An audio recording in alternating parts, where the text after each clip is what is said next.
Makhluk Horas bersama bertemu lagi adat Batak setelah menerima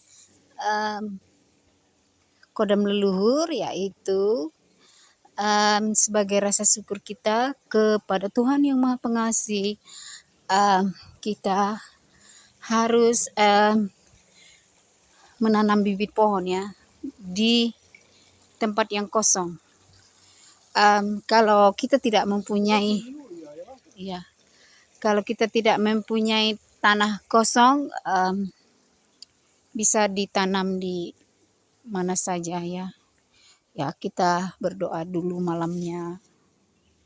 Nanti kalau sudah sampai di tempat yang kita sukai ingin tanam pohon itu, nah disitulah kita permisi ya.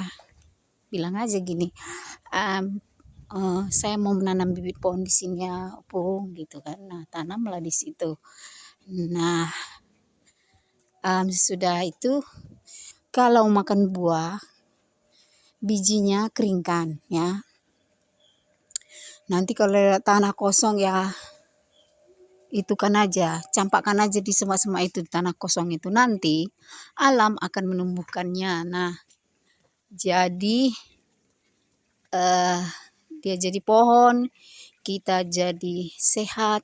Nah, ya karena kita melewatinya, ya pasti nanti kalau jatuh buahnya kan kita bisa dapat 1 atau 2 ya kan. Nah gitulah. Jadi kita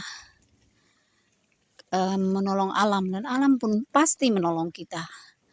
Nah, begitulah yang disukai Tuhan ya, yang disukai kodam kita itu. Nah, kalau ada tempat-tempat seperti mual atau gunung atau gua, kalau kita sedang di sana, kita lebih baik buka alas kaki ya kalau mau di sana. Kalau berdoa ya buka aja alas kakinya biar energinya semakin terasa ya.